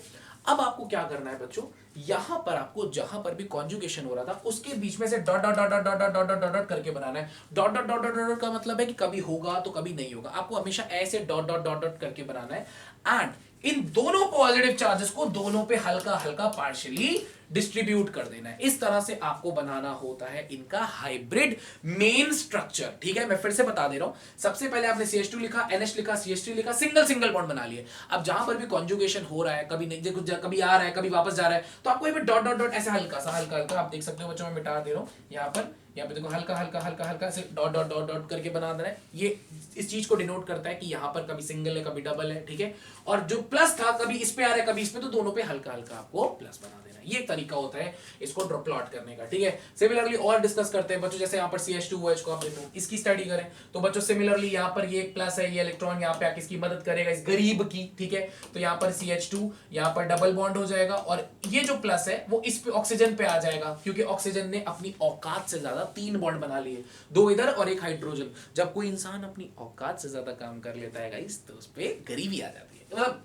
काम नहीं खर्चे कर लेते हैं। ठीक है, सो गाइस ये दोनों एक दूसरे के रेजोनेटिंग स्ट्रक्चर हो गए। ठीक है, अब बच्चों इनका जो हाइब्रिड होगा, इनका जो हाइब्रिड, उसको पहले एक बॉक्स में बंद करो। पहले CH2 बना लो और यहाँ पर OH बना लो। ठीक है, पहले सिंगल था, फिर डबल था, तो यहाँ पर dot dot dot dot dot dot करके बना लिया। एंड कभी प्लस इस पे, कभी प्लस इस पे, तो उस पे हल्का हल्का पार्शियली पॉजिटिव दे दिया। इतना क्लियर गाइस? इस तरह से आप इसको रिप्रेजेंट कर सकते हो, इसमें कोई इशू नहीं है। अगर कोई बच्चा ये सोच रहा है कि सर यहाँ पर तो गरीबी समझ में आई, ऑक्सीजन पे कैसे प्लस आ गया, तो मैं आपको बता देता हूँ। ऑक्सीजन बच्चों जनरली 2 बॉन्ड बनाता है। कितने बॉन्ड बनाता है? 2। ठीक है, लेकिन जब ऑक्सीजन अपना 3rd बॉन्ड बनाएगा, 3rd, तो होता क्या है कि जब 3rd अपनी जितना उसको बॉन्ड बनाना था उससे ज्यादा उसने कर लिया, तो इस बेचारे पे प्लस चार्ज आ जाता है। तो वो चीज आपका, उसका ऑक्टेट कंप्लीट है गाइस, मैं ये बता दूं, उसका ऑक्टेट कंप्लीट है, बट उसपे वो पॉजिटिव चार्ज आ जाता है, क्योंकि उसने अपनी लिमिट से वह ज्यादा बॉन्ड बना लिए हैं। ऑक्टेट अभी भी उसका कंप्लीट है, ये नहीं कि ऑक्टेट कंप्लीट नहीं है उसका। इसी वजह से याद करो, पीछे बताया था कि वो कॉन्जुगेशन पे जब मैंने पीछे केस ले रहे थे, याद करिए, जब प्लस वाला था अलग से, जैसे यहां पर इसमें, यहां पर मैंने इसमें प्लस की वजह से मैंने कॉन्जुगेशन नहीं किया, यहां पर लोन पेयर था। अगर यहां पर गाइस कोई कंफ्यूज मत होना गाइस, मैं नहीं चाहता आप कंफ्यूज हो। मैंने पीछे केस बताया था जब ऑक्सीजन पे सिर्फ प्लस था, वो कॉन्जुगेशन में नहीं आता है। यहां पर ऑक्सीजन इस वजह से कॉन्जुगेशन में आया क्योंकि यहाँ पे लोन पेयर है। ठीक है, तो इस चीज को अपने मन में, दिमाग में रखना। ठीक है, अब बच्चों इससे अब क्या होता है कि भाई अब हमारा, अब देखो रियलिटी में अब हमें करना क्या है, हमें स्टेबिलिटी को कंपेयर करना है रेजोनेंस की मदद से। अब देखो बच्चों आपकी स्क्रीन पे, जैसे अभी पीछे की वीडियो में हम लोगों ने इंडक्टिव इफेक्ट का फैक्टर देखा था, आज आपको दिखाता हूं मैं रेजोनेटिंग इफेक्ट से क्या फायदा होता है। जैसे बच्चों यहां पर आप देख सकते हो, ये दोनों केस है, ए और बी केस। मैं आपसे पूछूं ज्यादा स्टेबल कौन, तो इंडक्टिव इफेक्ट से आप बताओगे सर ये कार्बन है, ये कार्बन है, ये डोनेटिंग है। यहां पर ऑक्सीजन विड्रॉइंग होता है, तो ये कम स्टेबल, ये ज्यादा स्टेबल। आप बोलोगे इंडक्टिव इफेक्ट के थ्रू ये दोनों डोनेट कर रहा है, वो ऑक्सीजन उल्टा खींच ले रहा है, तो इस पे प्लस था, वो वैसे ही गरीब था, ऑक्सीजन ताकतवर होने की वजह से और खींच लेगा, गरीबी बढ़ जाएगी, ये रोने लग जाएगा, ये ज्यादा स्टेबल हो जाएगा। बट गाइस यहां पर अब एक और फैक्टर आपने सीख लिया जिसको बोलते हैं हम लोग रेजोनेटिंग फैक्टर। बच्चों आप एक चीज नोटिस कर सकते हो, रेजोनेटिंग फैक्टर यहां तो नहीं हो सकता, लेकिन यहां ऊपर हो सकता है, क्योंकि ऊपर ऑक्सीजन के पास लोन पेयर होता है, तो वहां पर लोन पेयर के कॉन्जुगेशन पे कार्बन है। और बच्चों जरूरी नहीं है कि प्लस हो तो कॉन्जुगेशन होगा, वहां पर कार्बन है, कार्बन के पास वेकेंट पी ऑर्बिटल होता है। क्या होता है? Vacant P orbital. क्या होता है बच्चों? Vacant P orbital. तो जमूरा लोन पेयर के ऑल्टरनेट पे वेकेंट पी ऑर्बिटल, क्या कॉन्जुगेशन होगा? जमूरा बोलेगा 100% होगा पाजी। तो गाइस अब होगा क्या, जब हमने इसको यहां पर ऐसे कॉन्जुगेशन किया, तो जब ऐसा करेंगे तो यहां पर होगा क्या कि यहां पर कार्बन के बॉन्ड कंप्लीट हो गए, कार्बन के बॉन्ड कंप्लीट हो गए, भले ऑक्सीजन पे प्लस आ गया। गाइस कार्बन के बॉन्ड कंप्लीट होने की वजह से ये इसको बहुत ज्यादा स्टेबल बना दिया। यहां पर तो हल्का हल्का इलेक्ट्रॉन आ रहा था, बट यहां पर तो पूरे कार्बन के बॉन्ड ही कंप्लीट हो गए। भाई साहब दिक्कत ही सारी खत्म हो गई। तो गाइस इस तरह को, इसको बोलते हैं ऑक्टेट कंप्लीटेड कैटायन। क्या बोलते हैं? ओसीसी भी बोलते हैं। इस वजह से बच्चों इस बात को याद रखना कि ए जो है वो बी से काफी ज्यादा स्टेबल हो गया। तो अभी तक आप सिर्फ इंडक्टिव इफेक्ट देखते थे, बट अब आप एक रेजोनेंस फैक्टर भी देखोगे। अगर कहीं कॉन्जुगेशन पे चीजें लगी हैं तो रेजोनेंस की वजह से तो कार्बन के यहां पर बच्चों क्या हल्का हल्का इलेक्ट्रॉन आके स्टेबल हो रहा है, वहां पे तो पूरा ऑक्टेट ही कंप्लीट हो गया। तो अच्छा, अगर कोई बच्चा ये सोच रहा है कि वहां ऑक्सीजन पे गरीबी आ गई, सर वो कहां बच्चों गरीबी नहीं आई है, उसका ऑक्टेट अभी भी कंप्लीट। ऑक्सीजन की तरफ तो ध्यान ही मत दो, कार्बन को देखो, बेचारे कार्बन को ही जरूरत है। ठीक है, और कार्बन का घर वो सीधा बॉन्ड से ही कंप्लीट हो गया। ठीक, जैसे बच्चों यहां पर ए और बी केस आप नीचे देख सकते हो, आपके सामने क्वेश्चन है, तो देखिए जरा इसको ध्यान से। इस क्वेश्चन में अगर आप ध्यान दो तो बताओ कौन ज्यादा हमारा स्टेबल होगा। बच्चों कॉन्जुगेशन दोनों में है। अगर मैं इसको नेक्स्ट पेज पे बना दूं तो थोड़ा सा ध्यान से देखिएगा। अगर मैं इसको यहाँ पे स्लाइड में बना दूं, जैसे बच्चों यहाँ पर हमारा ये है, यहाँ पर एक केस ये है, ठीक है, और यहाँ पर एक हमारा ऑक्सीजन है, ठीक। तो बच्चों आप बोलोगे कि सर लोन पेयर कार्बन के पास वेकेंट पी ऑर्बिटल, ठीक है, यहाँ पर vacant P orbital lone pair, conjugation दोनों में होगा, ठटक यहाँ पे भी आएगा, ठटक यहाँ पे भी आएगा, ठीक है। तो कॉन्जुगेशन रेजोनेंस का फैक्टर दोनों में हो रहा है। इंडक्टिव इफेक्ट से, इंडक्टिव इफेक्ट बच्चों वीक इफेक्ट था, रेजोनेटिंग स्ट्रॉन्ग इफेक्ट है, तो याद रखना इसका दबदबा ज्यादा है इंडक्टिव इफेक्ट के थ्रू अगर आप सोचते हो तो, और अगर रेजोनेंस का फैक्टर आ रहा है तो रेजोनेंस जीतेगा, ये याद रखना, ठीक है। तो बच्चों जब ऐसा आपने किया तो यहां पर आप देख सकते हो यहाँ पे डबल बॉन्ड आ गया, कार्बन का घर भर गया, लेकिन नाइट्रोजन ने एक बॉन्ड एक्स्ट्रा बना लिया तो नाइट्रोजन पे प्लस आ चुका है, ठीक है। सिमिलरली ऑक्सीजन यहां पर ने यहाँ पे डबल बॉन्ड बनाया, कार्बन का घर भर गया, ठीक है, लेकिन यहां पर प्लस आ चुका है ऑक्सीजन के ऊपर। तो अब सवाल इस बात का है कि सर अब कौन ज्यादा स्टेबल है, ए की बी, दोनों में टक्कर तो तगड़ी लग रही है। बच्चों याद करो, आपने याद किया होगा एक चीज मैंने याद कराई थी, फोन के अकॉर्डिंग ऑक्सीजन ज्यादा इलेक्ट्रोनेगेटिव होता है, ऑक्सीजन ज्यादा इलेक्ट्रोनेगेटिव होता है, ताकतवर इंसान के ऊपर अगर पॉजिटिव चार्ज आ गया तो उसका दिमाग खराब हो जाएगा। जैसे यहाँ पर याद करो, मैंने एग्जांपल भी बताया था, भारी मन वाला एग्जांपल याद करो, इंडक्टिव इफेक्ट में बताया था कि ऑक्सीजन देता है लेकिन भारी मन से, तो ऑक्सीजन इलेक्ट्रोनेगेटिव नाइट्रोजन से ज्यादा है। तो जो इलेक्ट्रोनेगेटिव है, भाई साहब मैं लेता हूं, मैं कैसे गरीब हो सकता हूं, तो मतलब मेरे पे पॉजिटिव चार्ज कैसे आ सकता है, तो ऑक्सीजन पे पॉजिटिव चार्ज ज्यादा स्टेबल नहीं होता अगर नाइट्रोजन से कंपेयर करें तो, हाँ नाइट्रोजन से कंपेयर, क्योंकि वो ज्यादा ताकतवर है। भाई जो ताकतवर इंसान है उस पर पॉजिटिव कैसे आ जाएगा, उसका दिमाग खराब हो जाएगा। तो इन दोनों की स्टेबिलिटी की बात करें तो नाइट्रोजन वाला केस ज्यादा स्टेबल है। बच्चों मैं दोबारा बताना चाहूंगा, जैसे अगर आप कंफ्यूज हो रहे हो, जैसे यहाँ नाइट्रोजन पे प्लस है और ऑक्सीजन पे प्लस है, O is more electronegative, O जो होता है बच्चों वो ज्यादा इलेक्ट्रोनेगेटिव होता है, तो उस पे प्लस चार्ज आना सही बात नहीं है। नाइट्रोजन पे आ जाएगा तो कहेगा सह लूंगा तो थोड़ा, चलो ठीक है, ऑक्सीजन के कंपैरिजन में, ठीक है। तो बच्चों नाइट्रोजन में प्लस आएगा तो उसके कंपैरेटिवली स्टेबल है, तो नाइट्रोजन वाला कंपाउंड हमारा क्या होगा बच्चों, यहाँ पर स्टेबल होगा, यानी कि हमारा बी केस जीतेगा ए केस से, ठीक है बच्चों। वीडियो को पॉज, इसको अच्छे से नोट, ठीक है। चलो तो ये चीज अगर आपको समझ में आ गई बच्चों, तो सिमिलरली यहाँ पर अब आप देखो और हम स्ट्रक्चर्स ड्रॉ करते हैं, जैसे डी ऑर्बिटल में भी हो सकता है, मैंने आपको बताया था ना। यहाँ पर क्या सीन हो रहा है, यहाँ पर हमारा एक लोन पेयर के यहाँ पर एक स्पेस छोड़ के वेकेंट डी ऑर्बिटल है बच्चों। यहाँ पर क्या है, डी ऑर्बिटल, आपको पता होना चाहिए क्लोरीन के पास डी ऑर्बिटल होता है। तो यहाँ पर कैसे प्लॉट करेंगे हम, ये अपना डाउन करेगा, राइट, क्या करेगा डाउन, तो यहाँ पर ये हो गया CH2 डबल बॉन्ड Cl और नेगेटिव चार्ज इस Cl पे आ जाएगा।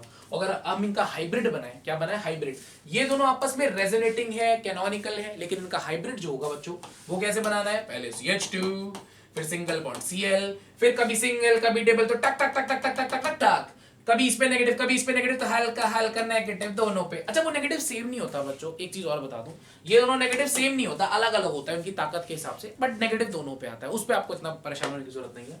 सिमिलरली बच्चों कंपैरिजन जब हम लोग यहाँ पर करेंगे तो आप थोड़ा सा देखो ध्यान से, जब हम यहाँ पर कंपैरिजन करेंगे बच्चों, तो कंपैरिजन में जैसे यहाँ पे CH2F और CH2OH है, तो अगर आपको याद हो इंडक्टिव इफेक्ट के थ्रू अगर आपको याद हो स्टेबिलिटी, तो नेगेटिव से अगर कोई इलेक्ट्रॉन ले लेता है तो वो स्टेबल हो जाता है। तो आप इसका आंसर दोगे सर नेगेटिव फ्लोरीन है और ऑक्सीजन है, तो इंडक्टिव इफेक्ट के थ्रू फ्लोरीन ताकतवर है तो फ्लोरीन खींचेगा, ऑक्सीजन कम खींचेगा। तो ये अगर ए केस है और ये बी केस है, गाइस अच्छे से देखना, अच्छे से, मैं नहीं चाहता कि जल्दीबाजी के चक्कर में मामला खराब हो, जल्दीबाजी के चक्कर में मामला ना खराब हो बच्चों, बस देखना। जैसे मैंने यहाँ पे लोन पे है, यहां पर नेगेटिव है, अब मैंने सिखाया था भाई साहब नेगेटिव इंसान को इलेक्ट्रॉन दोगे तो और अनस्टेबल होगा, नेगेटिव से इलेक्ट्रॉन लेना होता है। आप बोलोगे सर फ्लोरीन ऑक्सीजन में ज्यादा ताकतवर फ्लोरीन है, तो फ्लोरीन इलेक्ट्रॉन को अपनी तरफ लेगा और ये ए और बी में ए स्टेबल हो जाएगा बी से, क्योंकि फ्लोरीन ज्यादा ताकतवर है ऑक्सीजन से, तो फ्लोरीन खींचेगा। लेकिन बच्चों अब इंडक्टिव इफेक्ट के बाद एक रेजोनेटिंग इफेक्ट भी देखना होता है, क्या यहां पर रेजोनेंस पॉसिबल है? आप कहोगे सर यहाँ पर तो रेजोनेंस मुझे पॉसिबल नहीं लग रहा, क्योंकि बच्चों क्या लगता है, क्या यहाँ पर हमारा रेजोनेंस पॉसिबल होगा? क्या यहाँ पर हमारा रेजोनेंस पॉसिबल होगा बच्चों? क्या लगता है आपको? आप लोग देख के बताओ अच्छे से बच्चों, यहाँ पर थोड़ा सा ध्यान से, जैसे मैंने बोला यहाँ पे CH2F है और यहाँ पर हमारा CH2OH है। सो बच्चों आप मुझे सोच के एक बात बताओ, क्या यहाँ पर हमारा रेजोनेंस पॉसिबल है? क्या F के पास कोई भी ऑर्बिटल होता है? नहीं पॉसिबल होता। सिमिलरली बच्चों हमारे CH2OH में क्या CH2OH में हमारा रेजोनेंस पॉसिबल है? सोच के कमेंट सेक्शन में बताओ क्या CH2OH। गाइस ये क्वेश्चन में आप मुझे सोच के बताओ क्या CH2OH में रेजोनेंस पॉसिबल है? अगर हाँ तो कमेंट सेक्शन में लिखो यस, अगर ना तो कमेंट सेक्शन में लिखो नो। आप मुझे इसका आंसर बताओ और मैं आपका इसका आंसर मैं आपको प्राइवेट चैट में बताऊंगा कि इसका, आपको पर्सनली कमेंट में बताऊंगा कि इसका आंसर ए होगा कि बी। आप मुझे सोच के बताओ, उसमें तो आपको क्लियरली है क्या इसमें रेजोनेंस हो सकता है। अगर रेजोनेंस होगा तो ये ज्यादा स्टेबल होगा। So guys this is your homework, सोच के बताया जाए मुझे क्या यहाँ पर होगा हमारा क्या, या दोनों में ज्यादा स्टेबल कौन है। एंड जैसे ही कोई बच्चा कमेंट सेक्शन में बताएगा मैं उसको आंसर तुरंत वहीं पर बता दूंगा क्या इसका आंसर होने वाला है, विद रीजन भी साथ में रहेगा। ठीक है, तो guys this is your homework, इसको अच्छे से करके रखना है, राइट बच्चों। अब देखो आपके लिए एक और अच्छा क्वेश्चन यहाँ पर, ये थोड़ा सा ये कि कौन जल्दी H+ रिलीज करेगा। अब बच्चों जो जल्दी H+ रिलीज करेगा, आपको याद होगा H+ के जाने के बाद, गाइस H+ वही जल्दी रिलीज करेगा जिसको H+ के जाने के बाद स्टेबिलिटी प्राप्त हो, मुक्ति प्राप्त हो, खुश हो जाए। तो चलो H+ हटा ही देते हैं, पहले हटा ही देते हैं, बंडिया को हटा देते हैं। बंडिया हट गया सर। आप सबको पता है कि जब H+ जाता है तो कभी अपना इलेक्ट्रॉन लेकर नहीं जाता, छोड़ के जाता है। तो अब बच्चों बस आपको ये देखना है कहां पे रेजोनेंस पॉसिबल है, क्या यहां पे रेजोनेंस पॉसिबल है या क्या यहां पे रेजोनेंस पॉसिबल है। आप सबको जानते हो ऑक्सीजन के पास p ऑर्बिटल होता ही नहीं। अरे शिट यार, ये क्या बता दिया, पीछे वाले क्वेश्चन का हिंट मिल गया। शिट मैन, चलो कोई नहीं, फिर भी कमेंट करना। ऑक्सीजन के पास तो p ऑर्बिटल वेकेंट होता ही नहीं, लेकिन सल्फर के पास तो d ऑर्बिटल वेकेंट होता है, वेकेंट खाली होता है। तो बच्चों क्या यहां पर रेजोनेंस पॉसिबल है? तो ये ज्यादा स्टेबल होगा। तो अगर ये A बता देंगे और ये B, तो B is more stable then A। बात समझ में आई बच्चों? क्योंकि यहां पर बच्चों चलो आपको मैं कंडीशन दिखा देता हूं। कंडीशन, अगर आपको मैं कंडीशन दिखाऊं कॉन्जुगेशन की, तो कॉन्जुगेशन की कंडीशन आप देखो यहां पर बच्चों, just wait for a minute, मैं आपको कंजुगेशन की आप सिचुएशन देखो बच्चों। देखो ध्यान से आप सिचुएशन देखो, कभी भी लोन पेयर के ऑल्टरनेट पे, जैसे कहीं लोन पेयर है तो वहां की कोई कंडीशन नहीं आपको दिख रही होगी कि लोन पेयर के ऑल्टरनेट पे लोन पेयर है तो वहां पर आपका रेजोनेंस हो रहा है। तो यहां पर जो सीन आया है, यहां पर ये सीन आया है बच्चों कि यहां पर लोन पेयर के ऑल्टरनेट पे लोन पेयर है, यहाँ पे लोन पेयर यहाँ पे रहेगा, लोन पेयर यहाँ पे आएगा। यहाँ पे रेजोनेंस नहीं होगा, यहाँ पे रेजोनेंस होगा। लोन पेयर के ऑल्टरनेट पे d ऑर्बिटल, वो भी वेकेंट, क्योंकि सल्फर के पास d ऑर्बिटल होता है। ठीक है, तो वो उसका आंसर होगा। अच्छा बच्चों यहाँ फ्री रेडिकल का भी केस ले लेते हैं। फ्री रेडिकल इतना इंपॉर्टेंट नहीं है, बट बता देते हैं ताकि आपको क्लियर रहे फ्री रेडिकल वाला फंडा। यहाँ पर फ्री रेडिकल में क्या सीन होगा बच्चों, जैसे यहाँ पर एक सिंगल इलेक्ट्रॉन है। अब भाई सिंगल इलेक्ट्रॉन को एक ही इलेक्ट्रॉन की जरूरत है, तो आपको याद होगा बच्चों होमोथेलिसिस में यहाँ पर बच्चों इसको हम दो पार्ट में सिंगल इलेक्ट्रॉन ब्रेक कर सकते हैं। एरो याद होगा, एरो देख लीजिए बच्चों, यहाँ पर जो एरो है वो ये वाला एरो होता है। ठीक है, तो जब ऐसा होगा बच्चों, तो यहाँ पर सीन क्या होगा कि एक फ्री रेडिकल इसके पास आ जाएगा और यहाँ पर एक फ्री रेडिकल और यहाँ पर एक फ्री रेडिकल तो पहले से ही था। बच्चों ये इसका रेजोनेटिंग स्ट्रक्चर नहीं है, ये गलत है। तीन फ्री रेडिकल कभी स्टेबल नहीं होते। ठीक है, तो जब यहां पर ये फ्री रेडिकल ऐसे ब्रेक करेगा, एक इस पे, तो ये फ्री रेडिकल मिलके एक बॉन्ड बना लेंगे। क्या बना लेंगे? एक बॉन्ड। तो यहां पर एक ऐसा बॉन्ड आ जाएगा और फ्री रेडिकल यहां पर आ जाएगा। तो ये इसका रेजोनेटिंग स्ट्रक्चर है। अगर मैं इसको ओवरऑल इसका हाइब्रिड बनाऊं, तो मैंने आपको बताया था पहले तीनों को बना लो, पहले तीनों को आप प्रॉपर्ली बना लो, सिंगल बॉन्ड बना लो।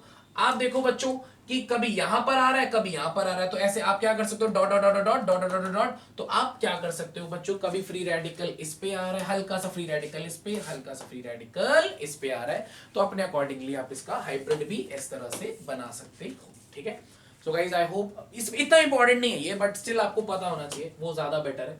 अगर आपको पता होगी चीजें तो ज्यादा बेटर। जैसे बच्चों यहाँ पर देखो, जैसे यहाँ पर हम इसको प्लॉट करते हैं, तो आपको पता है सर ये फ्री रेड। अच्छा अब यहाँ पर एक बड़ा अच्छा इंपॉर्टेंट है, यहां पर बच्चों पाई के ऑल्टरनेट पे पाई है, वो भी प्लेनर है। तो सर यहां पर हम कॉन्जुगेशन करें कि पाई के ऑल्टरनेट पे फ्री रेडिकल यहां पर करें, तो बच्चों जिसको जरूरत ज्यादा है, जो गरीब है, उसकी मदद करें, ज्यादा बेटर है ना। तो हम ऐसा करेंगे कि पाई के ऑल्टरनेट पे पाई कॉन्जुगेशन नहीं कराएंगे, पाई के ऑल्टरनेट पे फ्री रेडिकल की कॉन्जुगेशन करेंगे। सर कॉन्जुगेशन कैसे होगी? ये होमोलिसिस होगा गाइस, होमोथेलिसिस। ठीक है, जब होमोथेलिसिस होगा तो आपको पता है बच्चों यहां क्या होने वाला है, यहां पर क्या होगा, एक फ्री रेडिकल यहां पर आएगा और एक फ्री रेडिकल यहां पर जो आने वाला है वो इसके साथ डबल बॉन्ड बना लेगा। ठीक है, सिमिलरली बच्चों यहां पर भी पाई के ऑल्टरनेट पे फ्री रेडिकल यहां पर भी हो सकता है, इन दोनों के बीच भी हो सकता है। इन दोनों के बीच कैसे होगा, होमोलिसिस होगी बच्चों यहां पर और यहां पर, ठीक है। एक इलेक्ट्रॉन यहां आएगा, एक फ्री रेडिकल यहां आएगा, ये फ्री रेडिकल के साथ एक नया बॉन्ड बना लेगा। मैं आपको बता देता हूं, एक नया बॉन्ड बना लेगा। क्या बना लेगा, नया बॉन्ड, ठीक है। अच्छा काम करते हैं, मैं इसको अच्छे से धीरे से बताता हूं ताकि आपको समझ में आए अच्छे से, ठीक है। जैसे बच्चों देखो यहां पर ये ब्रेक करेगा एक फ्री रेडिकल में, ये ब्रेक करेगा एक फ्री रेडिकल में, ठीक है। आपने कहा ठीक है सर ये तो हम समझ गए थे, आगे बताइए क्या सीन है। सीन ये है बच्चों कि यहां पर एक फ्री रेडिकल आ गया, यहां पर जो नया फ्री रेडिकल आया वो इस फ्री रेडिकल के साथ एक नया बॉन्ड बना लेगा, जिसको मैं ग्रीन कलर से दिखा देता हूं। किससे दिखा दिया, ग्रीन कलर, ठीक है। अब बच्चों फर्दर भी यहां पर अभी और पॉसिबल स्ट्रक्चर्स हो सकते हैं। कैसे, क्योंकि देखो यहाँ पे पाई पी के ऑल्टरनेट पे फ्री रेडिकल है, तो यहां पर भी होमोलिसिस हुआ, यहां पर भी ऐसे होमोलिसिस हुआ, ठीक है। ये एरो गलत हो गया मेरे से, यहां पर एरो होमोलिसिस में ऐसा वाला होता है, राइट, ऐसा, ठीक है। तो एक फ्री रेडिकल यहां, एक फ्री रेडिकल यहां, तो यहां पे जो फ्री रेडिकल आएगा वो इसके साथ एक बॉन्ड बना के इसको स्टेबल कर देगा। तो कंपाउंड कैसे बनेगा बच्चों, आप लोग देख लो। यहां पर बच्चों ये वाला डबल बॉन्ड चला गया, यहां पर एक फ्री रेडिकल आ गया, ये फ्री रेडिकल के साथ एक नया बॉन्ड बनाएगा, जिसको मैं येलो कलर से दिखा देता हूं, ठीक है। ये वाले फ्री रेडिकल स्टेबल हो गया और पुराना एक आपका ग्रीन कलर से बॉन्ड तो ये चल ही रहा था। तो ये आपस में एक दूसरे के कैनोनिकल स्ट्रक्चर्स है गाइस, ये आपस में से एक दूसरे के कैनोनिकल स्ट्रक्चर्स है। इस तरह से इनका रेजोनेटिंग स्ट्रक्चर बना सकते हैं। सो गाइस मैं उम्मीद करता हूं कि इतनी सारी चीजें देखने के बाद आपको एक बेसिक्स जरूर जनरेट हो गया गाइस। इसका आंसर जरूर कमेंट सेक्शन में बताना। एक बेसिक जरूर जनरेट हो गया कि रेजोनेंस से कैसे स्टेबिलिटी को रिलेट किया जाता है। रेजोनेंस कैसे एक्चुअली में हाइपोथेटिकल केस है जहां पर आपको उल्लू बनाया गया था, एक्चुअली में क्या होता है आई थिंक आपको समझ में आया, बट उससे स्टेबिलिटी के क्वेश्चंस काफी आते हैं। सो गाइस मैं उम्मीद करता हूं आपको ये वीडियो शायद अच्छे से पसंद आएगा, राइट गाइस। सो विदाउट वेस्टिंग टाइम इसको रिविजन जरूर कर लेना गाइस पूरा अच्छे से। बहुत समय आप बर्बाद करते हो तो टाइम को ज्यादा बर्बाद मत करना guys, that's a request. Time आपका एग्जाम्स गाइस जब भी हो, कुछ बच्चे अभी एग्जाम देंगे कुछ बाद में, प्लीज टाइम को यूटिलाइज करना। Thank you so much guys for watching this video. And guys अगर आपको ऐसा बिलीव होता है कि मैंने आपको वो कंटेंट प्रोवाइड किया है तो उसको अपने फ्रेंड्स के साथ डेफिनेटली शेयर करिएगा। Thank you so much guys for watching this video.